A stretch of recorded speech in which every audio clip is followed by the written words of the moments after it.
Up next, Building a Better You with Minister Lelia Lewis, right here on To God Be the Glory radio broadcast.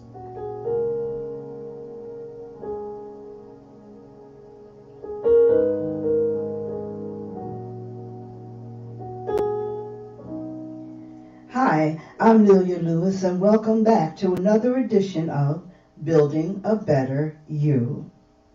Now today we're going to be reading from Psalm 55, and we're going to go from verse 1 to verse 18. And then we'll come back, review, and discuss. Give ear to my prayer, O God, and hide not thyself from my supplication. Attend unto me, and hear me. I mourn in my complaint, and make a noise, because of the voice of the enemy, because of the oppression of the wicked. For they have cast iniquity upon me, and in wrath they hate me. My heart is sore pained within me, and the terrors of death are fallen upon me. Fearfulness and trembling are come upon me, and horror have overwhelmed me. And I said, Oh, that I had wings like a dove, for then would I fly away and be at rest. Lo, then would I wander far off and remain in the wilderness. I would hasten my escape from the windy storm and the tempest. Destroy, O Lord, and divide their tongues, for I have seen violence and strife in the city. Day and night they go about it upon the walls thereof.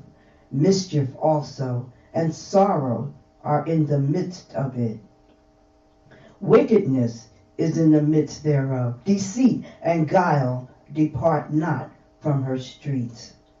For it was not the enemy that reproached me, then I could have borne it. Neither was it he that hated me, that did magnify himself against me. Then I would have hid myself from him. But it was thou, a man of mine own equal, my guide, my acquaintance. We took sweet counsel together, and walked unto the house of God in company. Let death seize upon them, and let them go down quick into hell. For the wickedness is in their dwelling and among them.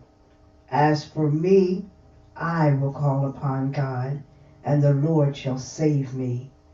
Evening, morning, and at noon will I pray and cry aloud, and he shall hear my voice. He hath delivered my soul in peace from the battle that was against me, for there were many with me. Now we're going to go back and understand exactly what all that says and what it means to us. So let's go back to the beginning of Psalm 55 and verse 1. Give ear to my prayer, O God, and hide not thyself from my supplication. And supplication is simply a prayer to God, but it's a prayer of earnesty, a humble prayer, a prayer that comes from within your heart, your mind, your whole soul.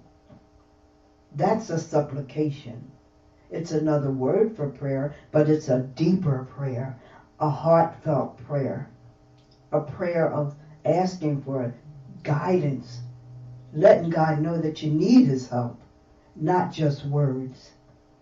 And it says, don't hide thyself from me. That means listen to me, Lord. Hear me when I ask. Get me out of whatever situation I happen to be in. That's a supplication. Attend unto me and hear me. I mourn in my complaint and make a noise. And to mourn is an expression of grief. And a complaint, well, you're complaining, but you're not grumbly complaining.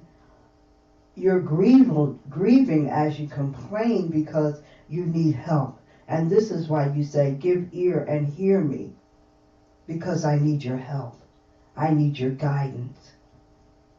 Verse 3, and the reason I am asking for your help is because of the voice of my enemy, because of the oppression of the wicked.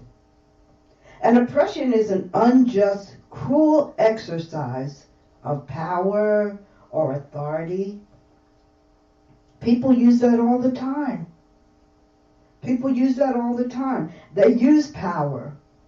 They use their money to get what they want. That's oppression. Oppression is when putting force on somebody. They want something. An example of oppression, and we see and hear about it every day on the news. How about when we hear about police brutality? That's oppression to the victim, because they, the police, are using excessive force because they can, because they have the authority. That's oppressive. Oppressive is anybody doing anything unjustly just because they can. Same thing in the politics. They're oppressive to each other as opponents, because one is always talking about negativity of the other. They're always trying to let you see their worst side. That's oppressive. Oppressive can come from people with money. If you want this, I'll pay you this amount of money, but you got to do it this way. That's oppressive to you. People need money, so they'll say, well, I don't really want to do it, but I do need the money. So people use money and power and authority to get what they want from others, to get others to do exactly what they want them to do. And in wrath, they hate me. And wrath is strong, vengeful anger. They cast iniquity upon me. And iniquity is wickedness. So they just use all their power, all their strength to just do harm. And that's all it amounts to. And then verse 4 says, and my heart is sore pained within me. Sore pained means terribly sensitive. You're hurting. You're hurting because of what people are saying or doing, or using authority or power to get you to do what they want you to do. And the terrors of death have fallen upon me. And terror is a state of intense fear, like you're trembling. You're always fearful of something. And that's what it means when it says, my heart is so tender and sore pained and filled with terror. Fearfulness and trembling have come upon me, and horror hath overwhelmed me. Well, horror is dread. That's painful. That's painful. That's another form of oppression. You can get that from the job. You can get oppression from friends. You can get oppression from family. You can get oppression from all sides. You could be your supervisor at work or your manager. Well, now if you want to get this promotion or you want to get this raise, I want you to do it this way. That's oppressive. That's oppressive to you, because they're forcing you to do what they want you to do, the way they want you to do it, or else you won't get what you maybe even deserve, but they won't give it to you because they'll hold that over your head to get you to do what they want. And that's what it says. The horror hath overwhelmed me, because you get so frustrated and so upset and you just don't know what to do. And then verse 6, it says, oh, I said to myself, that I had wings like a dove, for then I would fly away and be at rest. Fly away and be at rest. That's because you want an escape. That's the only way you look up. You ever think about a dove, how they can just take off? And sometimes when you're in oppression, You feel like that. Oh, if I could just fly away from here and get a moment's peace, I could be at rest. And verse 7 says, Lo, then would I wander far off and remain in the wilderness. Because that at that point you're feeling like, if I could just get away and get a little bit of peace, I don't want to be near anybody, I don't want to hear anybody, because I'm trembling, I'm upset. The sore pain is kicking in, and you just want peace, you just want rest. And verse 8 says, I would hasten my escape from this windy storm and this tempest. And a tempest is like a violent storm, like a hurricane, like a tornado. So that's what it feels like. Sometimes you get so caught up in your situation and you're feeling like you're just going, the tornado is sucking you up. You've seen a tornado. When it comes with speed and strength, and it sucks you in. And that's what they're saying here. Oh, if I could just escape this tornado, this violent storm that my life seems to be in. I'd like to get to a wilderness where there's no inhabitation, just me, where I could have peace. And that's when you cry out to the Lord in prayer. That's when you pray your hardest. That's your supplication. Because now you're desperate. And you need the Lord to hear you.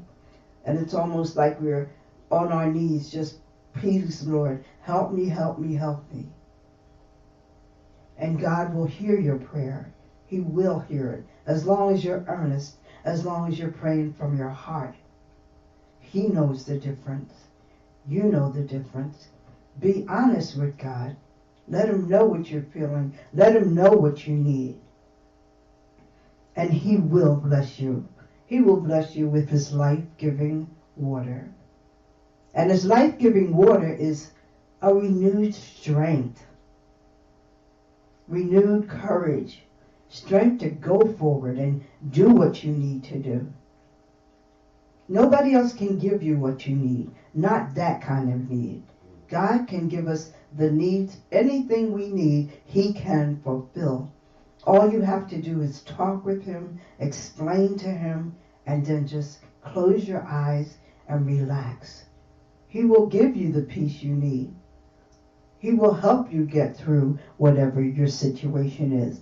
He will help you escape the tempest in your life. Verse 9 says, Oh, destroy, O Lord, and divide their tongues, for I have seen violence and strife in the city. Violence and strife. Well, violence is destruction. Any type of destruction. It could be a destructive action, destructive words. Strife is a bitter conflict. And it says, I have seen this in the city. Day and night they go about upon the walls, mischief and sorrow. All of this is in the midst. Mischief is anything or anybody causing harm to someone else. This is all in the midst. Mischief and sorrow. Because the mischief that they do causes sorrow to someone else. Verse 10 says, Wickedness is in the midst thereof, deceit and guile, and they are in the streets as well. And deceit we spoke of. It's trickery, it's falsery. And guile is the slick ones, the cunning ones. The ones that are always trying to talk us into doing stuff. Talk us into understanding the way they're saying it, the way they want you to understand it. You've got to be careful. That's why we read daily. Because we need to read daily, not once in a while, not even the once a week when we get together. We need more than that. Because we need strength all day, every day.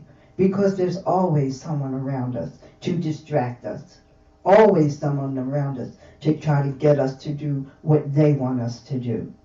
We've got to be aware. And by reading the Bible, studying, meditating, we begin to understand the Word. And understand, we get the knowledge and the wisdom to see through these people.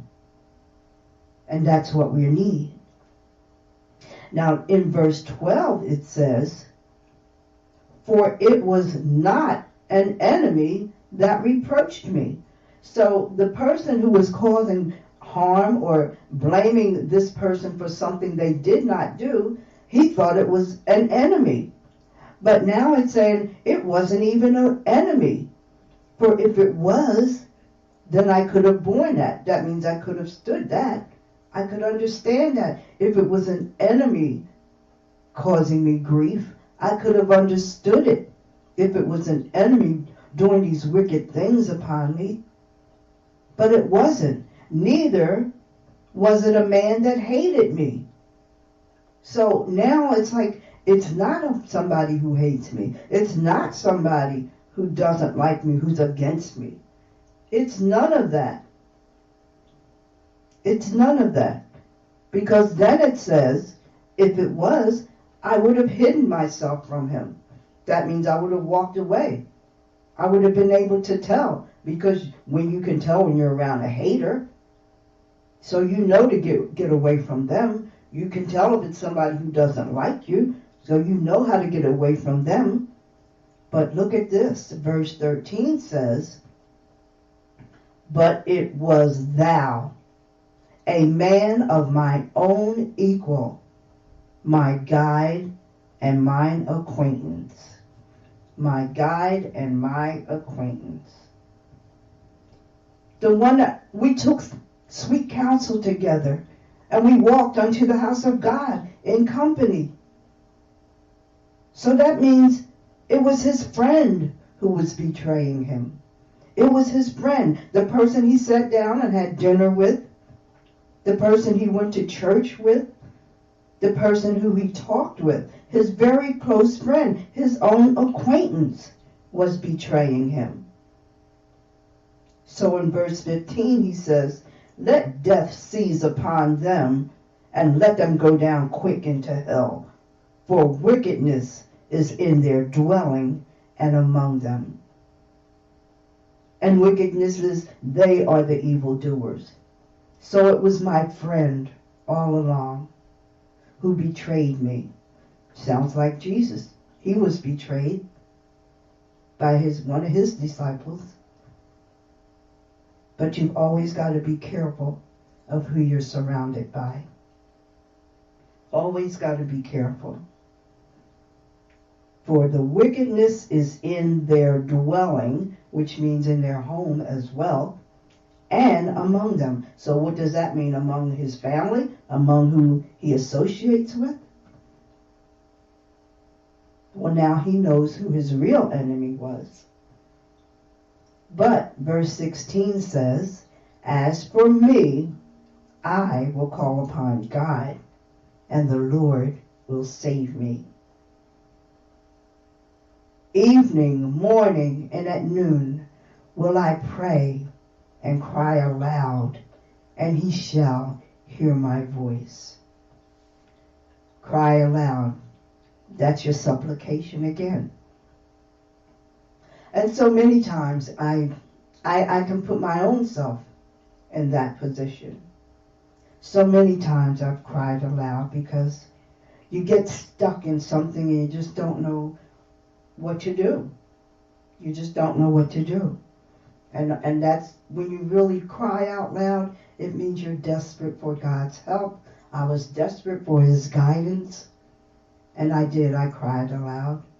And sometimes you have to give him your supplication, but at the same time, you have to learn how to wait. Because it says, "And the Lord shall save me."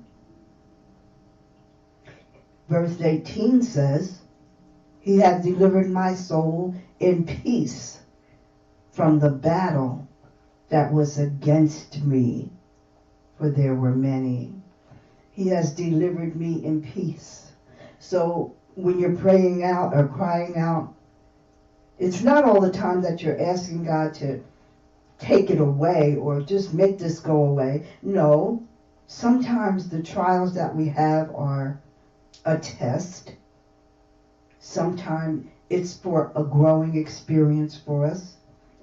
This grows us up. Trials make us stronger. So we don't pray, oh Lord, just take this away. But what we ask for is strength. The strength to get through it. We don't have to make it disappear. We have to learn how to get through. Because once we learn how to get through a situation, the next time we have a situation, we could do the same thing. So we're asking for strength to get through, guidance to get through. Remember, Jesus said, I will never leave you or forsake you. But at the same time, you've got to say your supplication, but then you've got to have patience to wait on God to fulfill your supplication. But it says in verse 18, He hath delivered my soul in peace. That means He came to your rescue. He delivered you. Now you are in peace. He didn't leave you. He never will. He never has. And He never will going forward. That's past, present, and future. Jesus never fails. No matter what He does, no matter what we think, no matter how we look at it, when God makes the decision, you know it's the right decision. Everything we do is a form of a test, a form of a trial, a form of, do you trust in the Lord? Trust in Him with all your heart. Lean not to your own understanding, because we can't understand, because we can't think in depth like God does. And speaking of tests, that brings me to the poem I'm going to share, and it's called The Tests of Life. The tests of life are many. Some we pass and some we fail. But no matter what the outcome, God will always prevail. It seems no matter what we do, it just doesn't turn out right. Like Satan's always following us in a never-ending fight. But we don't have to worry. We don't even have to care. For we know our God is with us all the time and everywhere. Keep trusting and believing. Know that Jesus can never fail. He will always defeat Satan. With His strength, we will always prevail. And that's true. Jesus never fails. He's never wrong. He's never too late. And He's never too soon. Because He knows just when to give us what we need. He knows what we need and how to give it to us. So all we've got to do is learn to trust in the Lord. I learned that a good while ago, because as I did, I saw so many things come to pass. I saw so much transition, not only in myself, but in things around me, how I looked at things, how I understood things. Because the more you read, even if it's 1 or 2 verses a day, just study them, read them, go over what we read, and see what you find in it for yourself. Now you're beginning to understand what it means. Now you're beginning to get a different perspective on what we're reading. And that's what it's all about. Learning and training yourself to think like Jesus did. And that's what I said a long time ago when we first started. A lot of times I get in situations and I don't quite know what to do. But I think to myself now, what would Jesus do in this situation? Think about that sometime. When you're in a situation, don't just jump to make a decision. Think about what would Jesus do. Remember how he used to write in the sand before he would give a decision? Remember when they wanted to stone the woman for adultery? And they asked him, what would you do? And he just kind of wrote in the sand. And then he said, let you without sin cast the first stone. So, of course, everyone in the audience had sinned. They knew they had sinned. So nobody could cast the first stone. So she was set free. So ask yourself, what would Jesus do in different situations in your life? And my question for you today is, once you've said your supplication and made your request to God, are you patiently waiting for his response? And the word there is patiently. Because you can say, well, yeah, I'm waiting, but how are you waiting? Are you waiting impatiently? Are you waiting annoyed? Are you waiting aggravated? Oh, I wish you would hurry up. Do you get to the point where you feel, well, oh, he's not going to answer, I'll just do it my way? How are you waiting for his response? That's very important. You've got to learn to have patience, because patience proves that you're trusting in God, and you know he's going to come through, and you know his answer is going to be what you want or what you need. Not necessarily what you want it to be, but whatever it is, it'll be what's best for you, even though you may not recognize it. So my closing words for you today are, let God take the wheel and you just go for the ride. And I guarantee you, he'll take you places you've never been.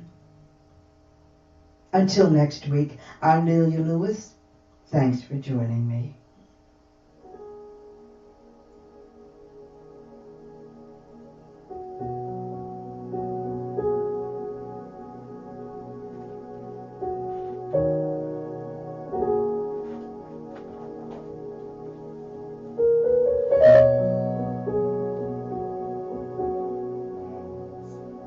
Miss Denise Marshall says she hear you.